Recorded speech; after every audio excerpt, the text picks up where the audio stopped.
Saturday morning of one of the best sports weekends of the year. The NFL playoffs division round starts today. Look who's in the house, John Lund. We're going to have a great stream. We're talking NFL playoffs. We're talking Brock Purdy. We're talking Steph Curry. We're talking Roki Sasaki. What the hell? Let's go.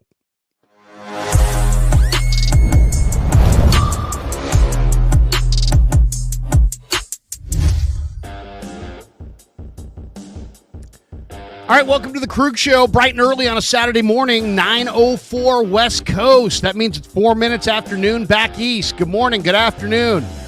Welcome to the NFL Divisional round of playoffs, which get going a little bit later on today with my money on the line.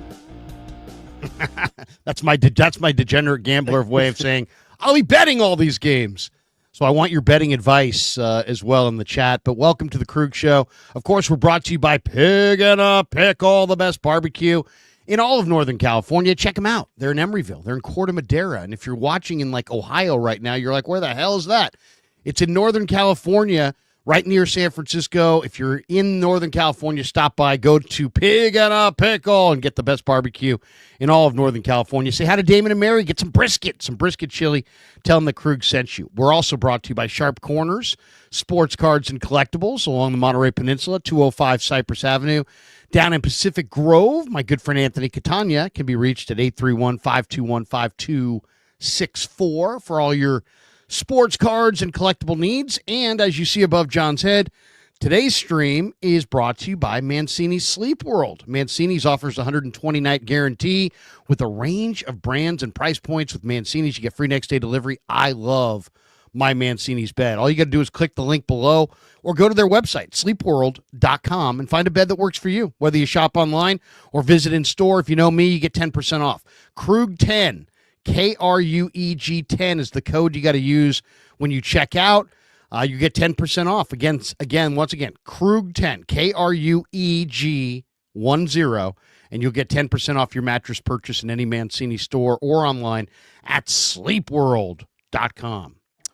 All right, that was a mouthful. Welcome to our Saturday morning stream. Very excited. Good friend John Lund is in the house. He's got his YouTube channel up and rolling.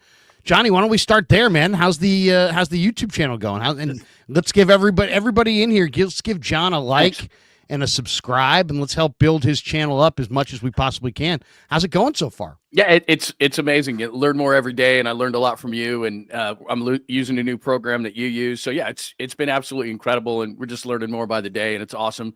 By the way, to give Mancini's another plug. My bed is from Mancini's. There's that one right in Walnut Creek, right on Main Street, and that's where we got our bed when we moved a few years ago. So, yeah, absolutely. But, yeah, the John Lund Unleashed channel, if you give it a like, a subscribe, all those kind of things, and we're everywhere you are, all the social media channels, all those kind of things. We stream all over the place. So, just like you, but you started the whole revolution. So, very, very cool, man, and I appreciate the plug. Well, man, I mean, and anybody who's going to stumble into John's content is going to quickly realize, wow, this guy's good. Yeah, well, this isn't John's first rodeo. Even though he looks young, he's been doing it a while.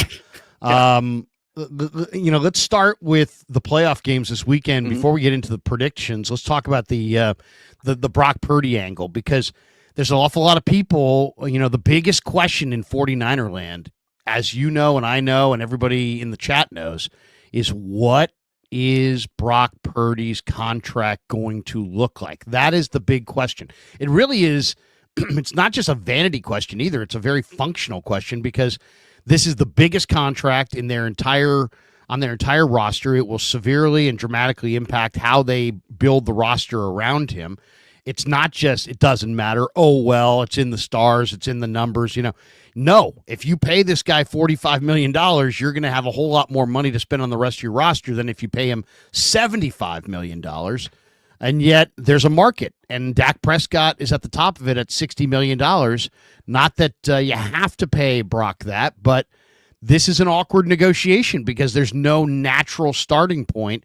His agent could say, I want 65 and not a penny less. Prague could come back and say, we're offering 30 and not a penny more.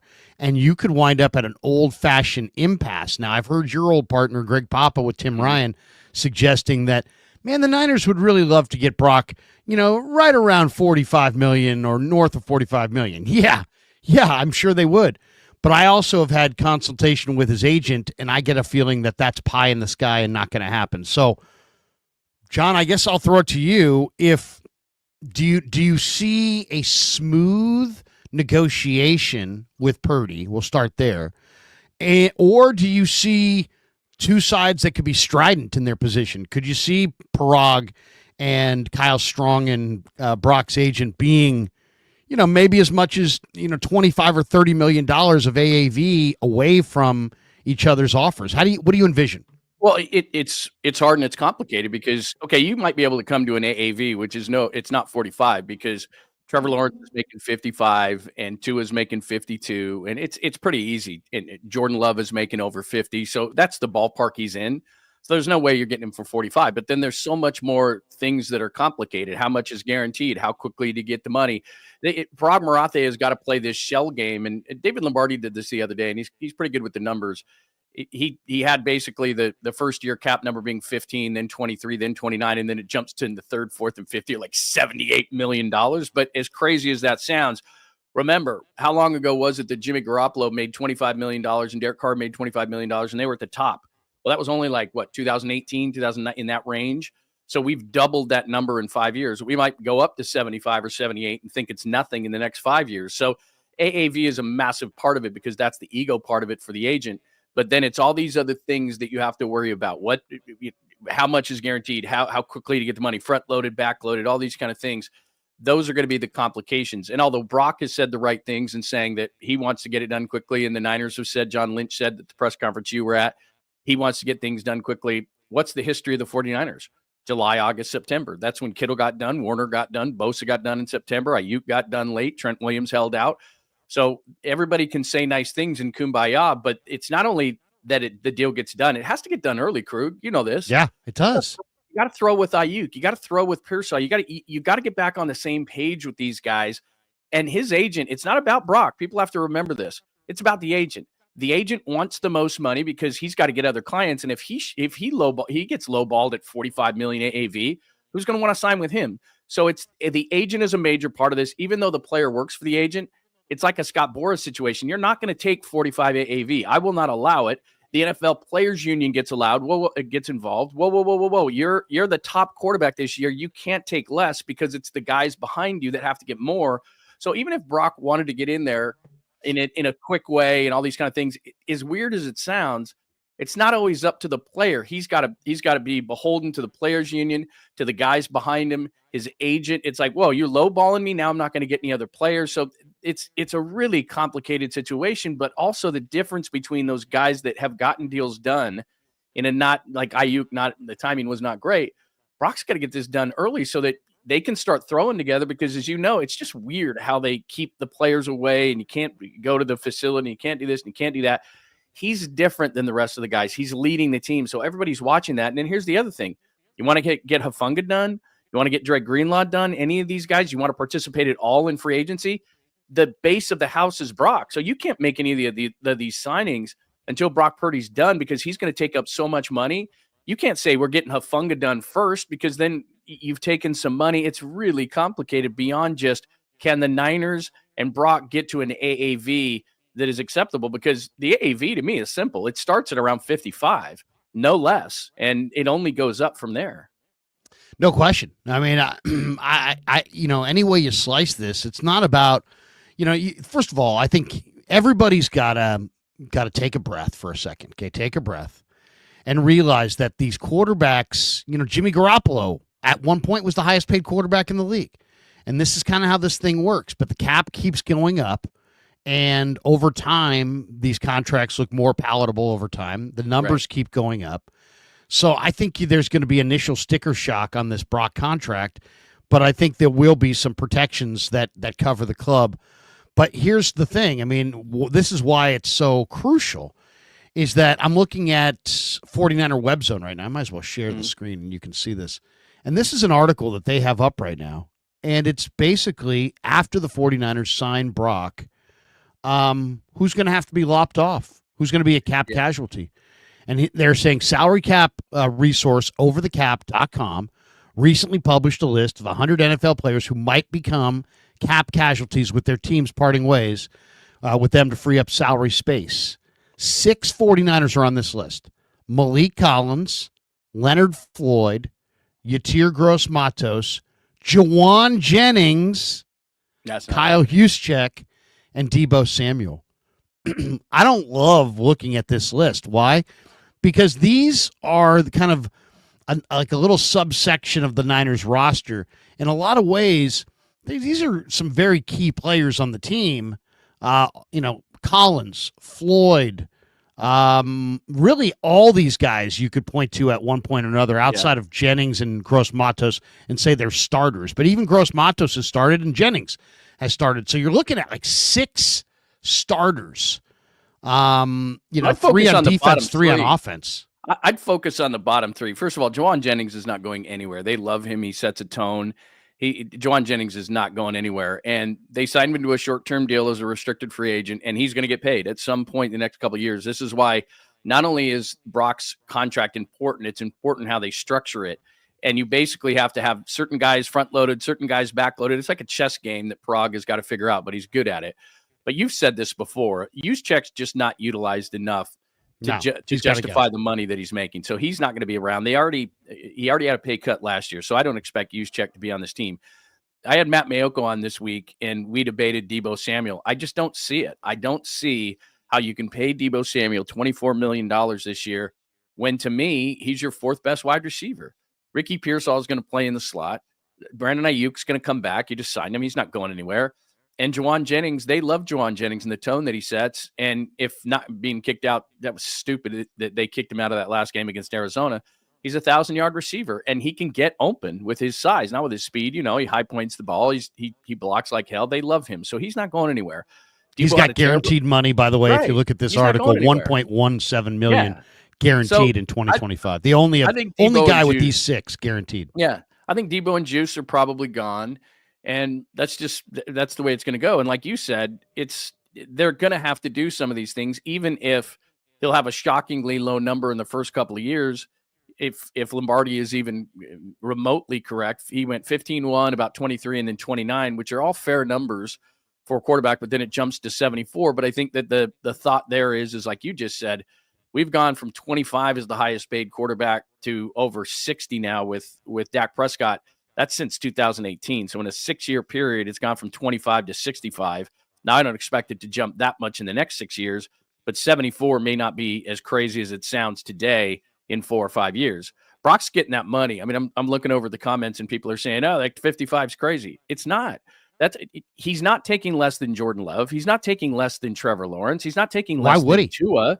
That's the number. And people have got to remember, and we drill this in their head, Krug, you don't have to be the best. You have to be the latest. Good quarterbacks get paid great. That's the position because there's not enough. It's a basic leverage equation.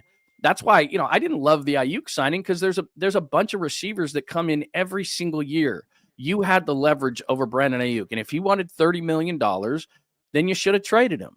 But the quarterback position, Krug, so we're looking at the playoffs, right? There's Josh Allen, there's Lamar Jackson, there's Patrick Mahomes. Those are the great quarterbacks that can carry you.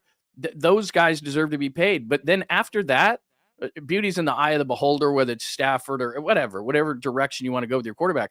There's 3 elite ones.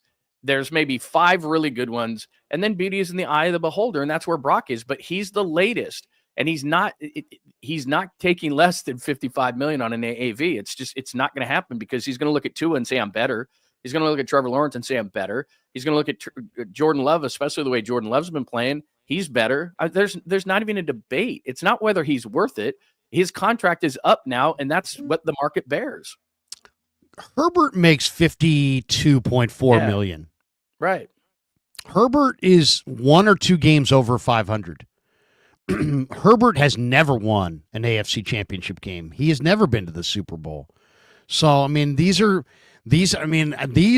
is Brock's reality. And whether he backslid or not this year, and he did backslide this year, there's no question. But if I didn't look at that as there's a lot of Niner fans who just have a lot of scar tissue. And I do understand. If all you watch is the Niners, You watch Kaepernick go from Super Bowl Sunday to out of the league in a New York minute.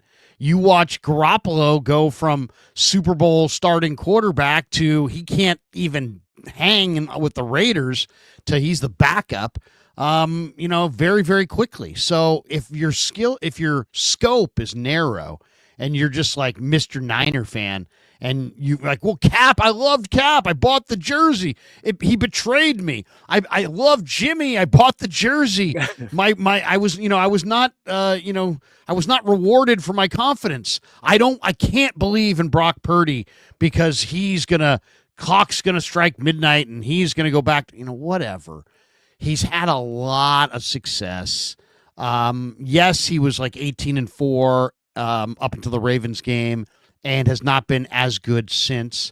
But the Niners haven't been as good since. And I think a lot of his regression this year could be directly tied to CMC, Ayuk, and Debo's individual regression as his receiving core. So, but we don't know where it's going, and we don't know exactly how strident the sides are, and we don't know how realistic the Niners are. I believe the Niners, John, when they say they want to get it done quick. I believe Brock when he says he wants to get it done quick.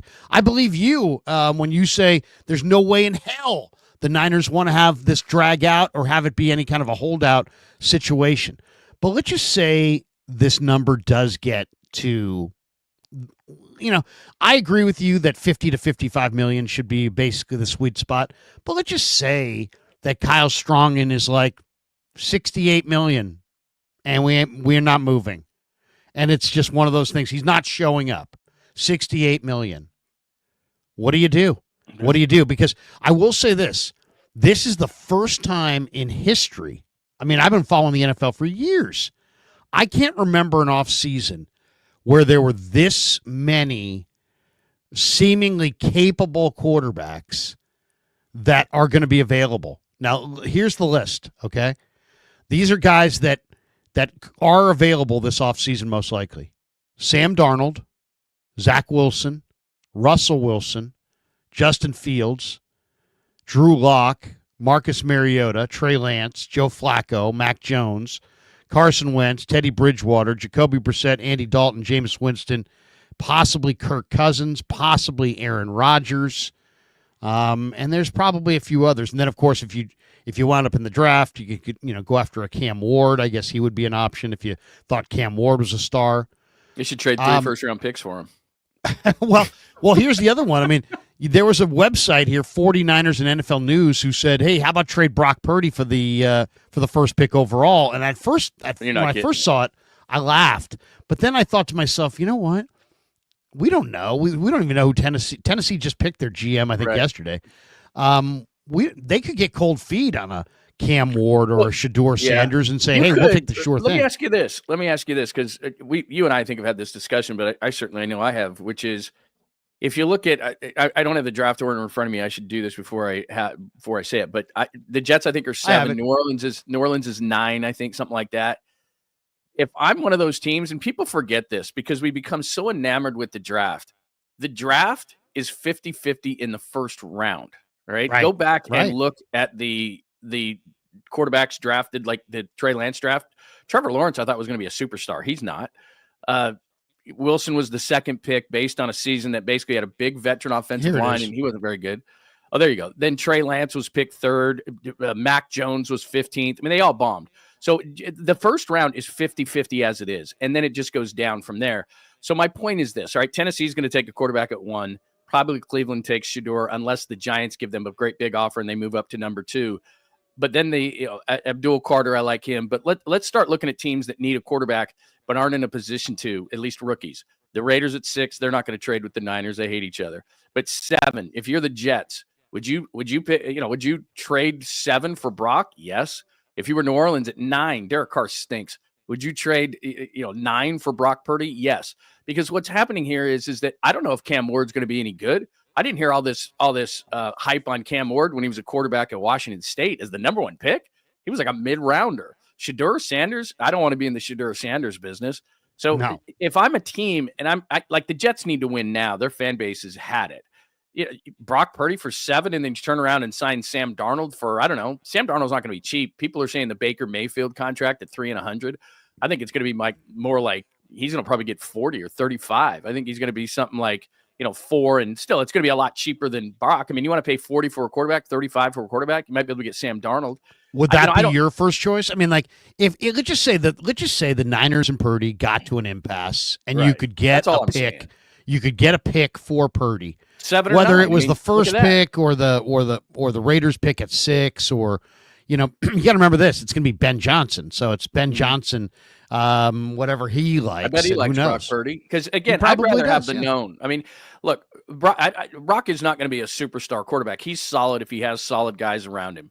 But as you said, he's getting a bad rap. I think he's going to bounce back personally because of what you just said. He tried to do too much. It was obvious. He tried to put too much on his shoulder, tried to make too many throws he couldn't make.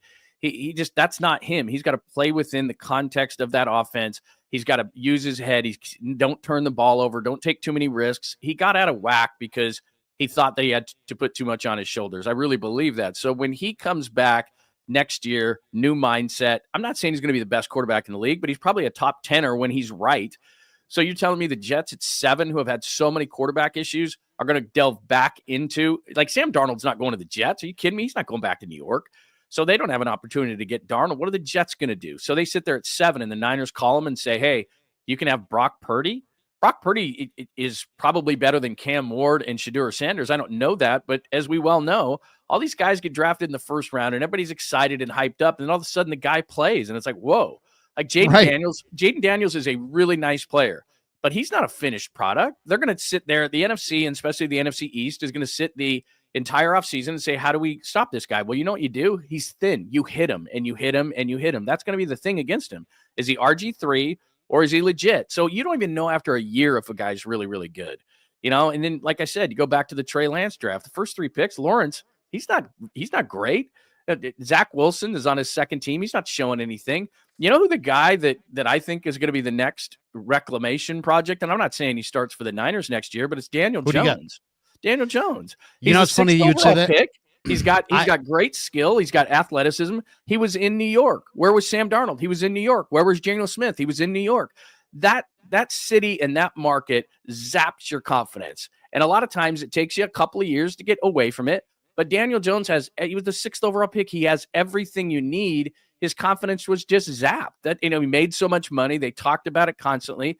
I think he needs a year in Kyle's system like Darnold, and he might be a productive quarterback. And that's the way the league is going, is rather than take the chance on a guy who's a good quarterback getting paid great, I think teams are looking for the next Sam Darnold. And I think Daniel Jones is a great prospect for that. It's funny. It's like, this is such a volatile thing, right? Because you're talking about your starting quarterback. You're either going to have Brock Purdy, or Brock Purdy's going to price himself out and you're going to move in a different direction. But for the first time in years, there's options. There's old options. If you want to, hey, you know what? We got 1 year. We got to win this year. Okay, fine. Go get Kirk Cousins. Go get Aaron Rodgers. Go get Russell Wilson. Right? We got to do it right now. Okay. But if you said, well, you know what, we want a young quarterback. We just don't want to pay Brock, $60 million, and his agent's demanding $68 million.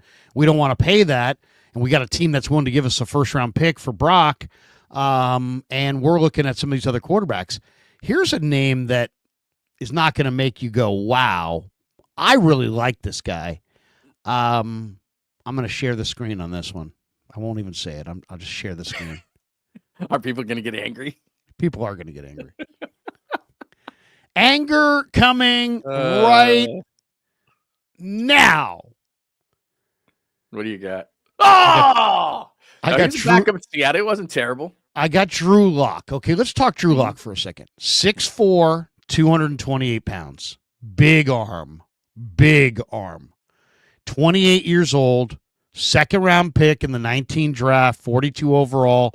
By Denver, out of Missouri. Didn't play. Floated around. People are angry, Krueg. People are angry. I know. Denver, Seattle, New York Giants. But let's just take a look at what he did in this season. Look at this last game against Philly. 22 of the Phillies, the number one defense in football. They lose 20-13. He was 22 of 29. It's pretty good completion percentage. 138 is not great. One touchdown, one pick. Let's go the previous week, December 29th against Indy. 17 of 23 for 309 yards, 4 touchdowns, and 1 rushing. He had 5 touchdowns, no picks. I mean, it's one game. It's one game, but it's Indianapolis. They put up 45 points against the Colts defense. So I'm just saying, I'm not saying this guy's great by any stretch, but this guy's got a big arm. I like him. I like him a lot. To me, I like Drew Lock better than some of those other options. I mean, is he awesome? No, but you know what? He's got plenty of NFL arm. He's had some experience. He seems to be getting a little bit better. All I'll say is, for all of you going, Krug, no, blah blah blah blah blah. Okay, fine. Be honest with yourself. If I had said this 2 years ago, if I had said Baker Mayfield, would you have said, yes, Baker Mayfield's going to find himself. He's going to be great. Heck, that was 2 years ago. If 10 months ago I said, Sam Darnold, go with Darnold, trade Purdy. Believe me, I would have been. You guys would all be like, way. no. Oh my God. People lost their mind when Kyle Shanahan put Sam Darnold in front of Trey Lance on a training camp preseason depth chart. They would lose their S if I said go with Darnold. But Darnold just had a 14-2 or 13-4 or whatever. He didn't look good the last couple of weeks. Right. So as far as recency bias, people would say no. But then there's, what if Kyle saw traits that he liked in Mac Jones? What if Kyle saw traits that he liked in Zach Wilson? I was talking to Chase Sr. the other day. He really believes they ought to go for Zach Wilson. Zach Wilson, I think, is going to have a good career. I've said that consistently. It hasn't started well, but doesn't mean it's not going to finish well. All I'm saying is, I guess if I was Kyle Shanahan, if I'm John Lynch, John, before I make my decision with Brock, I got to know what's my timeline here. Do I have a year to make it happen? Do I have 2 years? What exactly am I working with here as far as a timeline? Because if I have 2 years to make it happen, I'm not going to trade Brock Purdy and draft Cam Ward and restart with the rookie. I'm probably going to bring in Kirk Cousins or Aaron Rodgers or Russell Wilson or some veteran quarterback, or stay with Purdy. But we're talking about an impasse situation. Where Brock wants, there's a lot of people over here going, no, Drew Lock, no, this guy, no, that guy. Screw you and your nose, okay? All I would say is, don't tell me who's not going to be the quarterback. Make an argument for who is. Yeah. So let's start there. Instead of making fun of my choice for plan B, let's hear your choice for plan B. Because we can all play this laugh game. But once again, if we're being honest, we would have laughed at Darnold a year ago. We would have laughed at Baker 2 years ago. And those guys reclaimed their career. And some of these other guys, I don't know if it's Trey Lance, Darnold, Wilson, Locke, Fields, Mac Jones, Daniel Jones. I guarantee you, one of those guys is going to reclaim their career, establish themselves as a top tier or at least a second tier quarterback that you can win with. And we're going to look back in a year if they pay Brock $65 million and go, they should have gotten blank. And it's going to be one of those young guys probably. Well, I think if you look at, and again, let's reiterate something here. What you're talking about is if they get to an impasse, and it's certainly potentially that way. It could be that way because the 49ers over the last couple of years have gotten to an impasse. So it's not only can you get the deal done, but they've got to get the deal done quickly, like we've said. But if there just was, based on your premise, they had to pivot somewhere and decided, you know what, the Jets at 7, New Orleans at 9, we've got offensive line and defensive line issues. Let's make sure we do this. And let's also go back to, you were in the press conference. They addressed Dre Greenlaw. They addressed Hargrave. They addressed Debo. But when it came to Brock Purdy, Kyle Shanahan lapdogged all over him. And I mean, he licked his face and he kissed him, and he did, like, it was just like, he is staying. So they want him badly. They love him. They're trying. And I got to think, John, that they wouldn't have gone there with such, we love this guy, unless they had traded some numbers with Kyle Strong and have a pretty good idea of where it's going. Yeah. So first of all, they want him. That's not an act. There's certain guys where they say certain things, and it's still not going to work out. But that was genuine. All right. In the middle of lying season, the way Kyle addressed Brock to the media was 100% genuine. But based on your premise of if they were going to have to pivot, first and foremost, it's Kirk Cousins. And people can scream and they can yell and they can say that's stupid and all those things, but he's had an obsession over Kirk Cousins forever. And Michael Penix Jr. is going to be the quarterback of the Falcons next year. There's just no question about it. So first of all, if you were doing a pecking order, it's easily Kirk Cousins number one. And then what I would do to ensure myself against an injury that is potentially going to happen. And remember, I'm not a huge Kirk Cousins guy, but he's playing off an Achilles. So this wasn't going to be his best year anyway. He's coming off a major Achilles injury. He still can't move if you watch any of the games. So he would probably also not only be Kyle's favorite, but probably the best guy. And then what would he make? What would he make, you think? Well, I think that what they'd have to do, the Falcons would have to eat a ton of that contract. Have to look back at the money. They're going to have to eat a ton. But you know what? It's kind of like the Russell Wilson situation. The NFL more and more, when I hear people say, well, for example, on Debo, like they wouldn't eat that. The Broncos ate $50 million plus on Russell Wilson. They made the playoffs. So sometimes it's addition by subtraction. Teams have no problem anymore eating the contract money because it keeps going up. The number keeps going up and up and up as far as the salary cap. So they could eat and will eat Debo's number. But as far as Cousins, I think he'd be one. And then you just nailed it right in the head. In sports, what you have to do is have to look at connections. He liked Mac Jones coming out. I'm not a Mac Jones guy, but they were going to draft Mac Jones. We all know that. And then at the last minute, he pivoted to Trey Lance. We all know that kind of stuff. So it probably is going to be a Mac Jones. It could be a Daniel Jones. I don't know that relationship, but I do know. And like you said, they like Zach Wilson. I'm not a Zach Wilson guy. If people go back and look at his senior year at BYU, it was a veteran offensive line. He never had any pressure, and he scrambled around and played backyard football against a schedule that was horrendous. And that's how he won. And then you go to these, you go to the QB day, they have the quarterback day, and it's completely situated. And I think it was Jordan Palmer who did this one, where it's all his strengths, and he's throwing the ball down the field, and everybody oohs and ahs, and then they draft the guy. They get enamored with this whole thing. So look, maybe he's going to be great. But I think if they had to pivot, it's clearly Kirk Cousins, followed by somebody that, like he did with Darnold, somebody that he might be able to mold for the future, because who knows if Darnold or that Cousins can stay healthy. And then to your point as well, whether it's Tanner Mordecai or whether it's somebody they draft, there's a bunch of mid-rounders. I know you like Riley Leonard. Like, it's a bunch of mid-rounders. I wouldn't be surprised if they had to pivot, if it went Cousins, Reclamation Project, rookie. That's how they would probably do it. Okay, we, of course, are brought to you by Mancini's, and thanks to John. John's hanging out. We're only going to do another 10 minutes or so. Johnny's going to have to run, but let's hit some playoff action here today. What are you thinking today and some of these playoff games? I think it's a dog's barking kind of a day. But you know what? Or weekend, I should say. I kind of, my first blush was give me Texans, Commanders, Rams, and Bills. Give me all of the underdogs this weekend with the points. But now here we are. It's game day. I love the Texans because of those two corners. I love Kamari Lassiter, and I love Stingley Jr. He's just amazing. They have two amazing corners, and I just think if I had to say something today, I would say I like the Chiefs on the teaser, for a short number, but I don't know if they're going to cover that 9.5.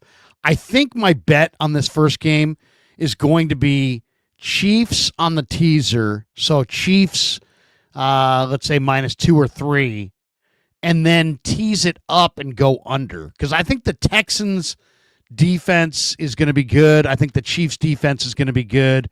And it's 20 degrees there, and Stroud's a California kid. I like the under. I like teasing it up to like 48, 49 and going under. And I like teasing the Chiefs down to, -2 or -3 and playing a parlay. What do you think? Texans Chiefs, what do you see? First of all, I think it's a great call, because if you look the Chiefs, and I don't know if their luck runs out. Like Minnesota a couple of years ago, they were winning all these one-score games, got in the playoffs, got knocked out. The Chiefs have been winning a ton of one-score games. They're led by their defense. Mahomes hasn't had a great year by his standards, but at the last minute, as we know all too well around here, he makes a play and they win. So I think that game is actually going to be close. And then as far as the Commanders and Lions today, I think the Lions are going to blow the hell out of the Commanders. It's the Commanders. It's great that they got to this point. The having worked for the Lions and at Ford Field, those people are so starved. It's going to be the loudest place. I don't care about Kansas City, Seattle. Those are open air stadiums. It's going to be insane in that building. And I like Jaden Daniels. I like Washington. They've had a great year, whatever. They've won a bunch of one-score games. I think it's the end of the line. I think that the Lions are going to be jacked out of their head. I think the fans are going to be crazy. I think the Commanders are going to be intimidated. I think the Lions blow out the Commanders, and I think the Texans keep it close because that's a good football team, and Mahomes is just kind of winning games at the last second. So I think that's a close one. I think Commanders-Lions is a blowout in the two games today. Here's my plays today. I'm teasing both games. I'm teasing Chiefs to the under, and I'm teasing Commanders, or I'm teasing Lions down, and I'm going over. I'm teasing that 55 down to 40, whatever, 48, something like that, and going over. I like the over in that Commanders-Lions game. I think the Commanders will be able to score against Detroit. I think, but the morning game, I think, is going to be low scoring. Let's jump to Sunday. Yeah. So I see high scoring in the afternoon, low scoring in the morning. Tomorrow, do you give the Rams a shot against the Eagles? I mean, the Eagles are 8-1 at home, but the Rams are cooking right now. And that Ram D line looks great. Hurts hasn't looked the same to me all year. Philly's got a killer D led by Vic Fangio. I don't know, though. Stafford and all those veteran weapons. I kind of think if I got to go one way or another here, I'm kind of leaning towards the Rams with the points. I'm still not sure how I'm going to wager on this one. Give me some wisdom on Rams Eagles. Well, here's the one thing is I'm a little nervous because it's going to be a snow game and the Rams coming from SoFi. Early in the week, I thought, the way the Rams are playing, I'm with you. Jalen Hurts, there's something wrong. He isn't the same. But if I look at this game kind of like when the Niners and Bills played each other, who's going to be able to be that four-wheel drive? Is it going to be Barkley, who's been so good this year? Is it going to be Kyron Williams, who is going to win a snow game, a mutter game, one of those kind of games? Philly is probably better prepared just because I think that they can do some more things, keep the ball on the ground. Jalen Hurts can run, but the Rams are hot. So I'm a little split on this game. Initially, I thought the Rams are going to have a really good shot. I really like Stafford in the playoffs. Puka Nacua is a guy that you can swing the ball out to, and he can become kind of like a 4x4 the way that he runs. So I think I would take the Rams from a betting standpoint. I would take Philly to win the game, but I think it's going to be close. And I think some of it's going to depend on what kind of weather we get, which it sounds like it's going to be cold and snowing. Yeah. Is the right team favored in Bills Ravens? Ooh, that's a good question. I mean, why are the Bills I don't get this. I mean, Josh Allen to me looks like the best quarterback in the league this year. Bills are 8-0 at home. They're rolling. James Cook is a kind of a wild card factor because he's their running back, but he's coming off a 120-yard day. They haven't lost at home all year. The Ravens are totally a home cooking kind of a team. No doubt. And I know it's going to be cold, but to me, the Ravens only have one way to win. I think the Bills can win if they trail or if they lead. I think the Ravens can only win if they lead. If the Bills get a lead, it's game over. If you make Lamar Jackson throw the ball in the playoffs, he loses. Oh, no doubt. Yeah, they're like the Niners. They don't come back. For some weird reason, and I give Josh Allen a ton of credit. First of all, he's going to win MVP and should. He has carried this team on his back. They lose a lot of offensive players, and you think it's done, and they trade Diggs and all this. And for him to do what he's done with, I think, limited resources, don't get me wrong, they have some good players, but their defense has really stepped up. Like you said, at home, it's just going to be a bananas atmosphere. And for some weird reason, I think it's the Bills' year. And I think a Super Bowl, a really cool Super Bowl would be the Lions and the Bills, just two teams with, real long-suffering fan bases. But, you take more away from the Bills and they've become better. And it's just been, how you get a feel for a team and you just feel like it's their year. I just feel like it's the Bills' year, which means they'll probably get trampled.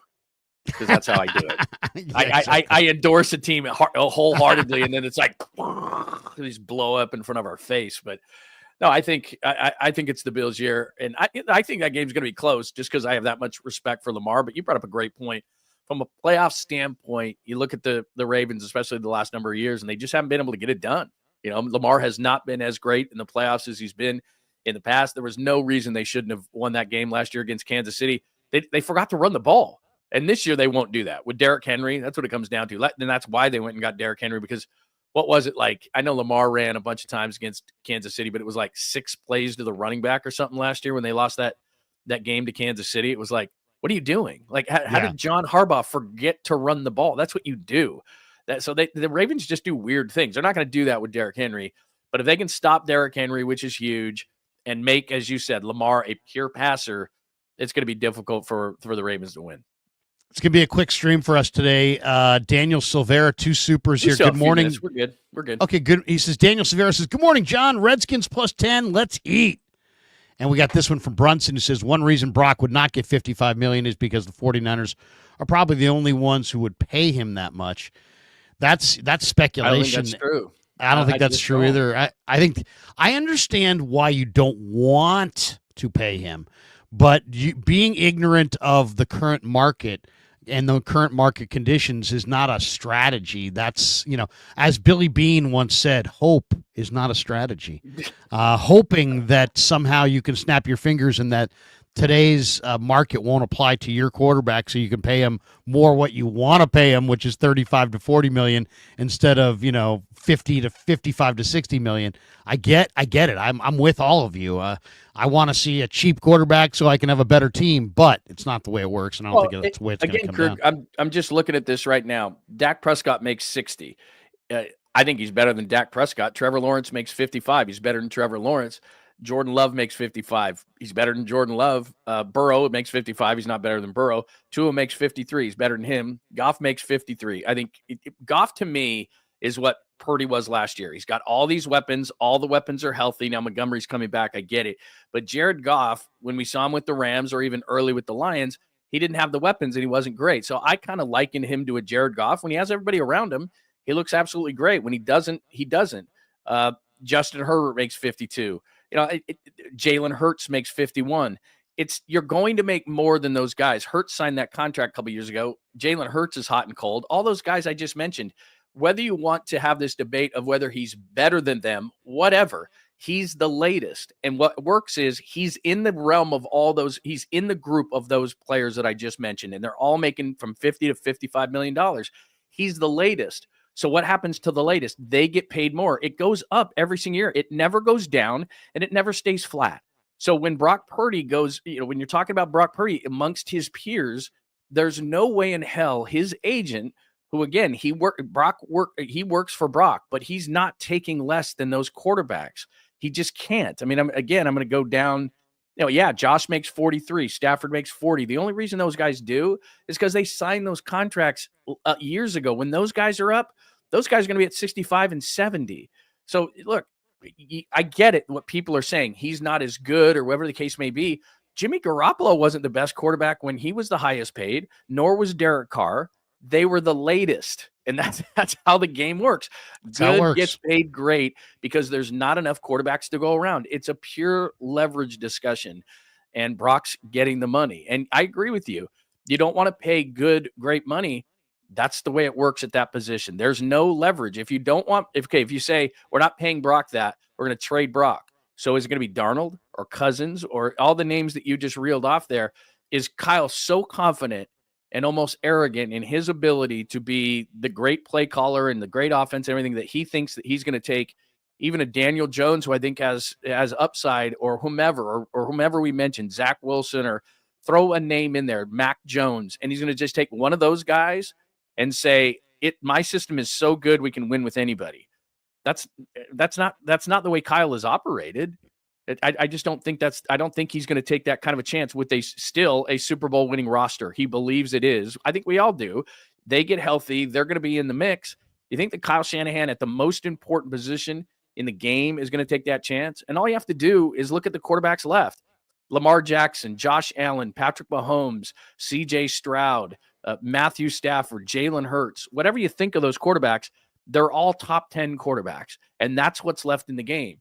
There isn't some like, oh, there's an outlier. There's not an outlier quarterback in the remaining, unless you don't like CJ Stroud, but there's not an outlier quarterback in this group. Jalen, Daniels is going to win the Rookie of the Year. Second overall pick. All these guys are, high picks and great quarterbacks. And so some teams better have better defenses, offenses, special teams, whatever. There's one thing in common. All these teams that are left have a great quarterback. You got to have one. No doubt. And then here's the thing. Is Brock that guy? Well, I think he is. We're going to find out in time. But I also say this. I think he needs to be challenged. So in my ideal quarterback room next year, I've got Brock Purdy signed to a reasonable contract. I would have a young up-and-coming quarterback like a Drew Lock, a Zach Wilson, somebody who's better than Brandon Allen, better than Josh Dobbs, somebody who's a real quarterback right there.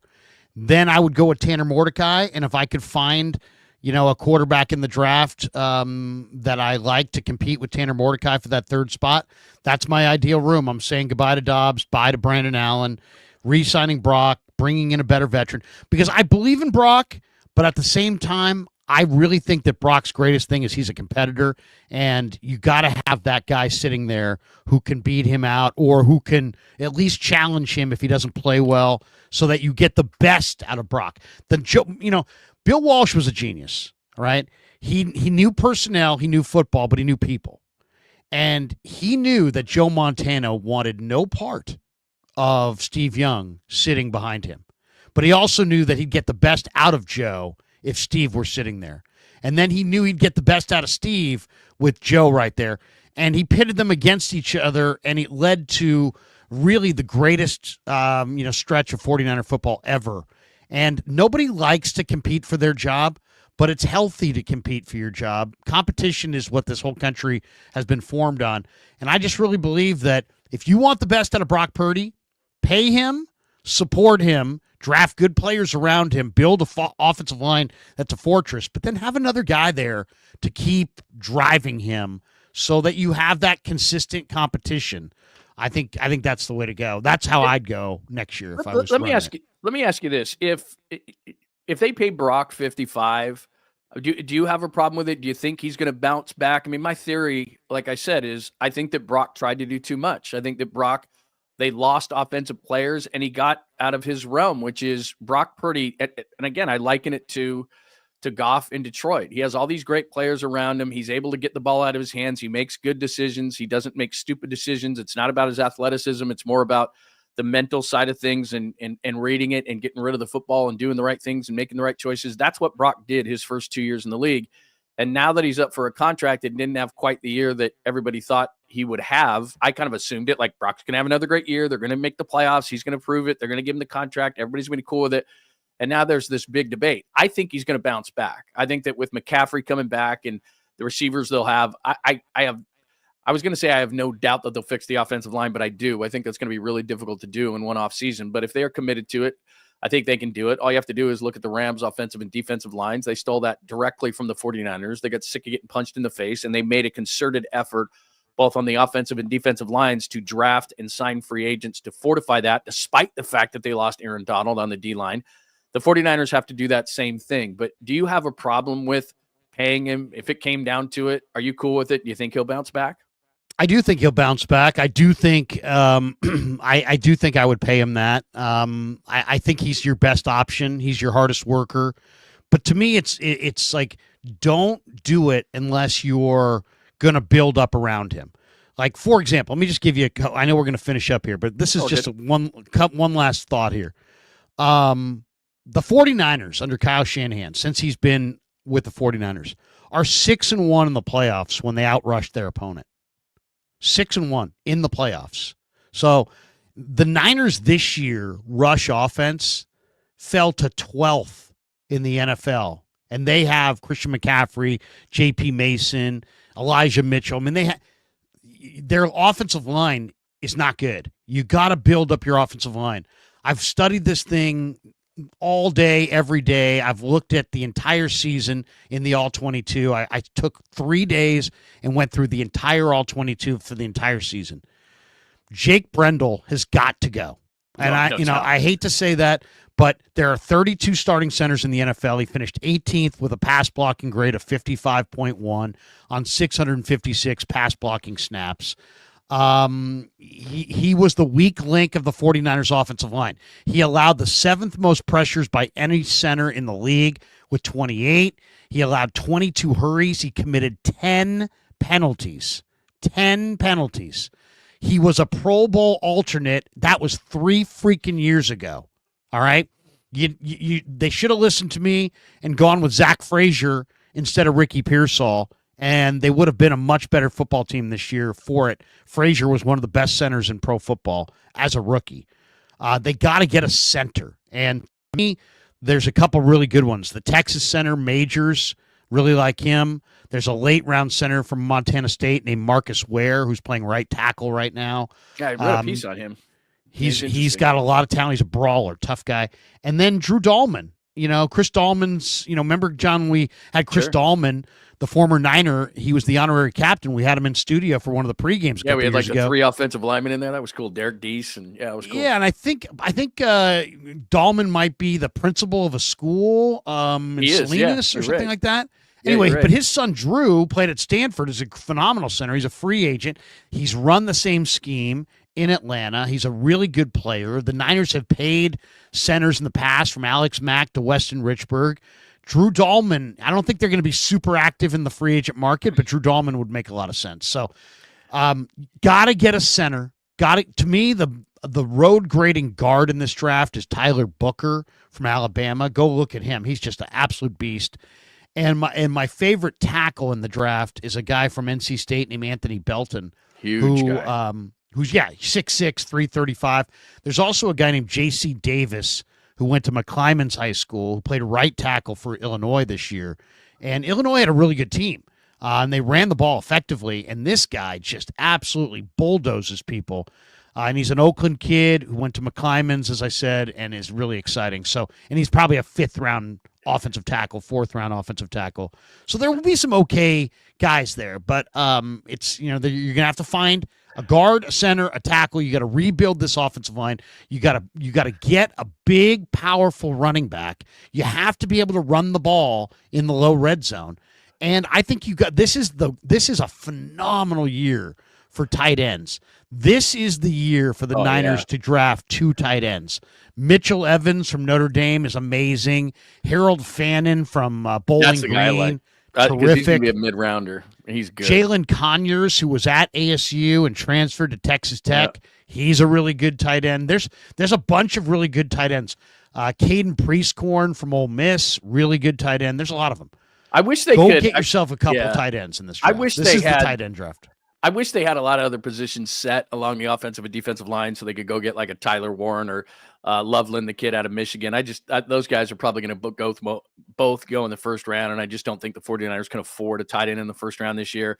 But like you said, Fannin, the kid out of Bowling Green, had like 100 catches. And he was amazing in the bowl game. Yeah, he had like 14 catches in the bowl game. So I hope that they're able to do something like that. By the way, a bunch of people, I don't know why they did this yesterday. I think I might have asked the question. You know how it is, like you're talking for so long, you forget what you say sometimes.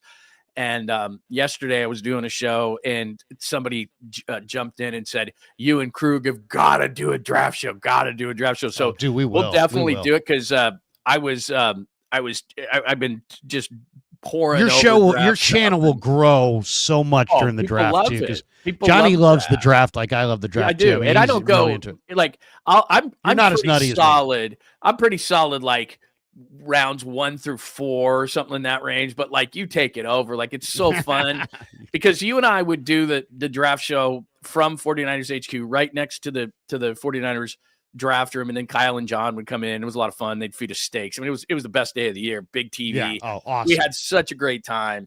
And so a bunch of other guys were with us depending on the year. But then one year, like we said, we did Saturday too, and we went deep into the draft and we talked about DJ Reed and he came on, but they had like a bunch of mid-rounders that they put on with us. And like I said, I got through the 4th round, I'm money, right? And then so we start getting to the deep rounds, and you were just like boom, boom, boom, boom, boom, boom. It was like get out of town, man. It was so we just have a ton of fun, and people love it. And it's it's hope for the future. And look, the one thing is that's really fun about it is the first round you've got your fingers crossed because obviously they've done a great job with Bosa. We don't know about Pearsall. People want to give him credit for McGlinchey. He didn't get to a second contract, so I don't consider that a great pick. They've had one good first round pick in their history, John and Kyle. But from rounds 2 to 7, I mean, you can pick out like 2-3 guys from every single round where they've just crushed those rounds. So it's not only the first round. When you look at the teams right now, when you look at Detroit, when you look at the Rams, when you look at these teams that are up and coming and passing the 49ers, that's how they did it. They did it with like 2-3 drafts in a row. When the Niners were hitting, whether it be Harbaugh or whether it be under John and Kyle, it was, 2 and 3 rounds. Look at Seattle when they were in it against the Niners. It was 2 and 3 drafts in a row where they got like Sherman and Wagner and Wilson and Cam Chancellor. And it's like, that wasn't in the first round, Earl Thomas. They got those guys in about 2-3 drafts in a row. That's what you have to do. Like this year's draft looks great. This year's draft, give them a great grade, whatever you want to do. But it's these next 2 drafts that are going to determine whether this team is going to continue to stay in a window, and I think they are if they stay healthy, or go like this while the rest of the Rams, the Eagles, the Lions continue to ascend. It's massive. And people say, "Oh, Krug, do you believe that John Lynch can do it?" Well, I mean, look at what they did last year. The draft was over. They went upstairs. They guaranteed Evan Anderson $280,000. John, I've been covering this team for years. They've never spent anything close to $280,000 guaranteed on an undrafted player ever. But they did for Evan Anderson. And then in July, I had a chance to talk to Kasarik. I said, Chris, did you have a hand in him coming here? He said, absolutely. I pounded the table hard for him. The Niners guaranteed him a ton to keep him from going to Seattle. John Schneider really wanted him. And Chris was like, we fought and clawed for Evan Anderson. Evan Anderson is a ball player. I mean, that was a great addition. He's going to be a Niner for a number of years. So, on one hand, I want to say I've got total confidence in the front office. They found Purdy. They found DJ Jones, George Kittle, Afonga, Jawan Jennings, you name it. Lots of undrafted guys.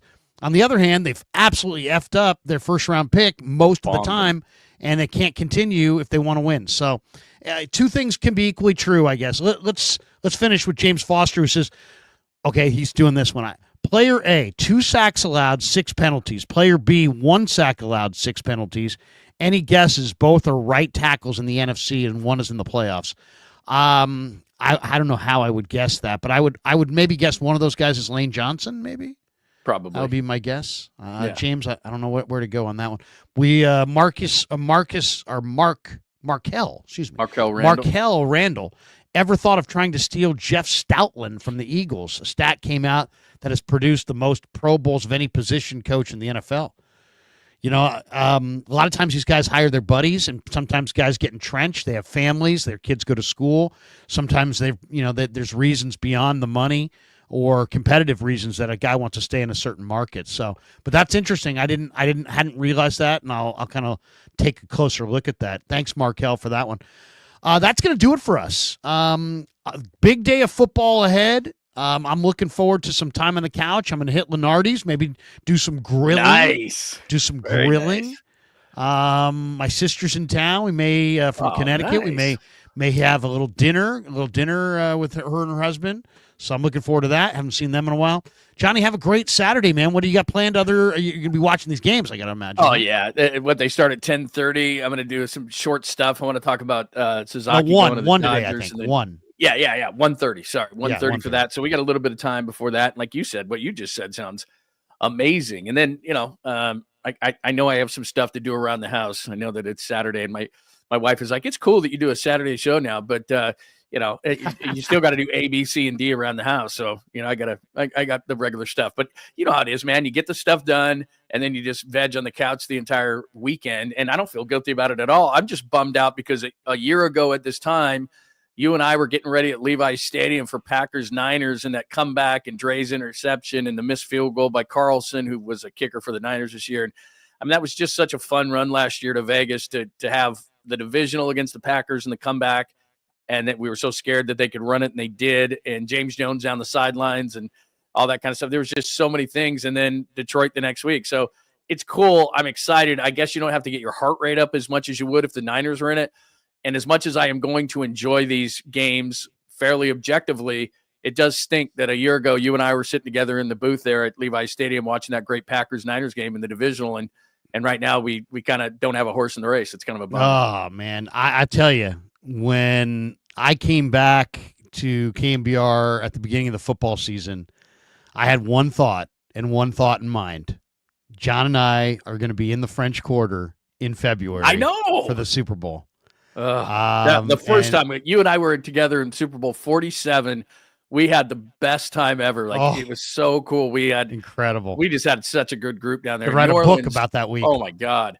New Orleans is easily, to me, the best place for a Super Bowl because everything is in walking distance. And even when you take the bus over for game day, that's a short, little trip from the French Quarter to the Superdome. And it's just the perfect place. And I don't know how New Orleans does it, but it was kind of like Vegas last year. The Super Bowl it gets kind of sucked up within it, and it's not that much space. But if you wanted to get away from it, you could go over to like Frenchman Street, and you wouldn't even know that the Super Bowl was happening. I mean, they just do such a good job. And then the NFL has whatever the eating experience is called, and the food that year was insane. So it's so much fun to be in New Orleans. And I know that they had the incident a couple of weeks ago, but man, that was to me, and you and I have been to a lot of Super Bowls. That to me is the best one. So I'm bummed. I will tell you this though. George is through Arizona State and Cronkite. He's actually going to be on Radio Row all week. No way. He just bought his ticket to New Orleans. He's never been there. And I'm just like, I just don't even know what Who's to he say. going with? He's going with like 3 other kids from ASU, and they're, they go and they have a table on Radio Row. In fact, they had one last year, and I went on their show for a couple hours. Really good kids. And so he was on Radio Row in Arizona for us, kind of running around on like a Friday, helping us out, even though all he did was take selfies with like Pat McAfee and CJ Stroud. And he just ran around basically, and Chris Russo, and in Arizona the year before. And all he did was, because he's down there, and all he did was take a bunch of selfies. And so I finally catch up to him and I go, you were supposed to help us. Like, you're supposed to be our guest runner. You know how it is down there. There's guests and you're wondering where they're going to be, and, are you going to be late? What's going on? So he was supposed to be kind of our liaison to find out, okay, the next guest is so-and-so, go find them on Radio Row and find out where they are. And lots of times they're talking to another station or something. But anyway, he was supposed to be that. I couldn't find him. And he comes back and he shows me his phone.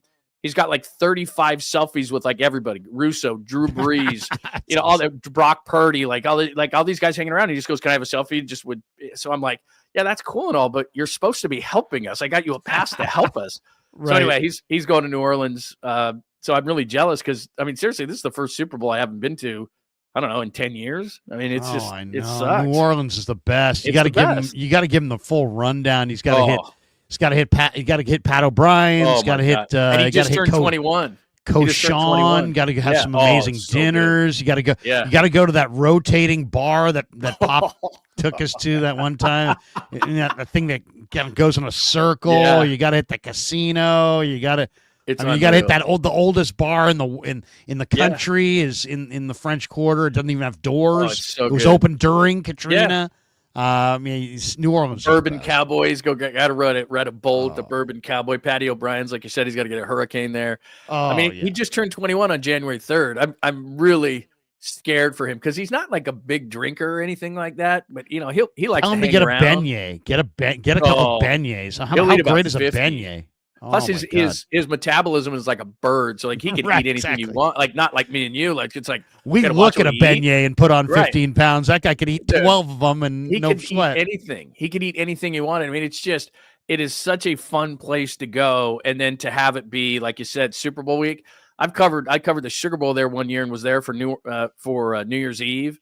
I mean, it's an insane place, but if you do it right. It is the perfect. It's like Vegas if you've never been there, but with food that is just out of this world, and then just this Southern charm to it. That is, I don't even know how to explain it. It is just so much fun, and it is like coming back from Vegas, like last year, like 10 days in Vegas, like we were last year, was insane. And New Orleans is like that, where you just pour yourself on the plane and you sleep for like 3 days. It's just it's like. Oh, sometimes I'll be around my friends and they'll be like, "Hey, have you ever, traveled the globe?" And I'm like, "No, but I've been in New Orleans." That's Does as that matter? European as it gets. You know what I mean? In the U.S. Have I mean, you traveled internationally? No, but I've been to New yeah. Orleans. It's insane. I've been to Mexico. I've been to Canada. Johnny, good stuff. Everybody Right, give man. John a like and subscribe. Help him build up Appreciate his you. channel. Have a great weekend, everybody. Thanks to Pig and a Pickle. Thanks to Sharp Corners. Thanks to our good friends at Mancini's. Dusty Gold. They picked Larry off the streets. Oh, yeah, my I was God. there. I mean, I was there. You were the best behaved of everybody. Believe me. It was unbelievable. Papa was out of control. Chris Townsend Downey. was out of control. It was a great time. You know. I did a 9 a.m. to noon show Pacific, which is 11 to 2 p.m. Central, which is perfect. absolutely the perfect time if you have to work in New Orleans during Super Bowl week. You want to work between 11 a.m. and 2 p.m. That is the quiet time in New Orleans. It is crazy. It's so much fun. So yeah, I'm jealous of him that I'm not going this year because it's like, come on, for what? For the Super Bowl you're gonna miss. I mean, I think I've probably done 14 of the last 15, and to miss this one it's heartbreaking. Like I could have missed Indy, I could have missed Detroit, I could have missed but no, it's New Orleans this year. So anyway, whatever. Damn you, Niners! I know. I blame you, Jake Moody. No, I'm just kidding. Yeah, I do. All right, that does it for us. Have a great Saturday, everybody. Appreciate John. Appreciate all of you guys. Make sure you give John a like and subscribe. Help him build his channel. He's going to have great things on his channel all throughout the year, all leading into the draft. You won't want to miss any of it. Go hit a like. Go hit a subscribe. Support the man. Have a great Saturday, everybody. Hope your bets all hit. I'm going to go barbecue. Peace. Yeah, never met a man I've been scared of. Can't